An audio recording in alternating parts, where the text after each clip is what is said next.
Bismillahirrahmanirrahim. Assalamualaikum warahmatullahi wabarakatuh. Alhamdulillahi rabbil alamin wa bihi nasta'in ala umuri dunya waddin. Wassalatu wassalamu ala asrafil anbiya'i wal mursalin wa ala alihi wa ashabihi ajma'in, amma ba'd. Pertama dan yang paling utama, marilah kita panjatkan puja dan puji syukur kita atas kehadirat Allah Subhanahu wa taala yang dimana telah memberikan kita begitu banyak nikmat, yakni nikmat iman, nikmat kesempatan dan nikmat kesehatan, sehingga kita masih berada di tempat ini dengan penuh mubarakah. Salawat kedua kalinya, salawat beserta salam tak lupa pula kita junjungkan Nabi besar kita, Nabi tercinta kita, yakni Al-Mustafa Sallallahu Alaihi Wasallam, yang dimana telah membawa kita dari alam kegelapan menuju ke alam yang terang benderang, dan dari alam kejahilian menuju ke alam yang penuh petunjuk seperti yang kita rasakan pada saat ini. Berdirinya saya di sini ingin menyampaikan sedikit kultum saya yang berjudul Bulan Ramadan.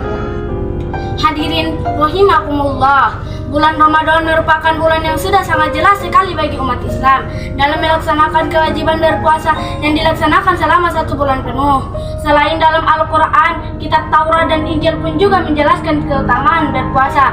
Zaman dahulu, kaum Yahudi juga melaksanakan ibadah puasa, tidak makan dan minum kecuali hanya sekali. Para pendeta kaum Nasrani juga membuat aturan-aturan sendiri. Ada yang berpuasa daging, ada juga yang berpuasa ikan, dan ada pula yang berpuasa telur. Selain begitu juga para penyembah berhala melaksanakan puasa agar dapat meredam kemarahan berhala-berhala yang mereka anggap sebagai Tuhan.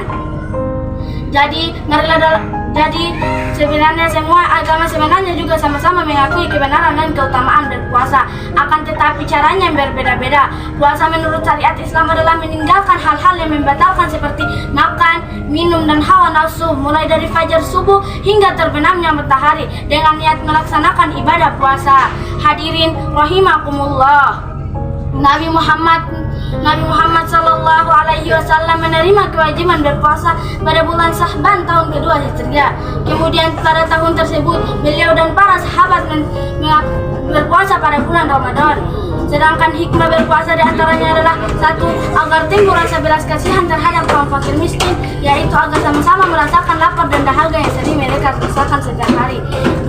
Mencerdaskan akal pikiran seperti yang dinasihatkan Luqman kepada putranya: wahai anakku, jika perut kalian penuh dengan makanan, maka akal pikiran kalian akan tidur tidak berfungsi. 3. Menyehatkan tubuh seperti sabda Nabi: berpuasalah maka kamu jiwa dan raga akan terasa sehat. 4. Mengurangi hawa nafsu. 5. Mengurangi pengeluaran harian. 6. Agar terbiasa dengan panasnya api dunia matahari untuk menghadapi api yang lebih panas lagi neraka besok.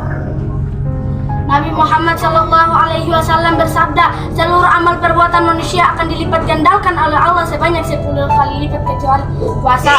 Karena puasa adalah hakku dan aku sendirilah yang akan memberikan pahalanya karena ia sudah meninggalkan makan, minum, dan hawa nafsu karena aku.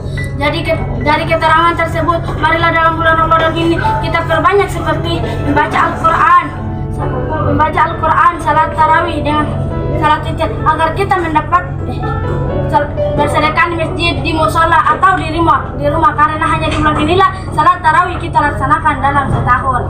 Sahabat Mu'adz berkata, pada suatu hari saya mengikuti Rasulullah lalu bertanya kepada beliau, wahai Rasulullah, sedikah engkau memberikan nasihat yang dapat saya ambil manfaatnya? Nabi menjawab, jika engkau ingin bahagia, berkecukupan, dan mati dan selamat dari mahsyar, berbanyaklah membaca Al-Quran dengan istiqomah karena Al-Quran adalah firman-Nya dan benteng dari setan serta dapat memperberat timbangan.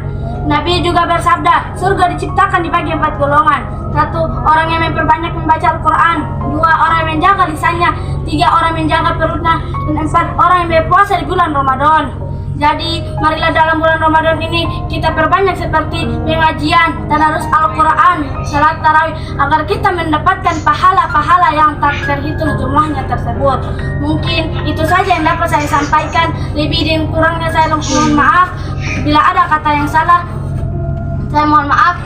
Bila ada jarum yang patah, jangan disimpan di dalam peti. Bila ada kata yang salah, jangan disimpan di dalam hati. Wabillahi taufiq wal hidayah. Assalamualaikum warahmatullahi wabarakatuh.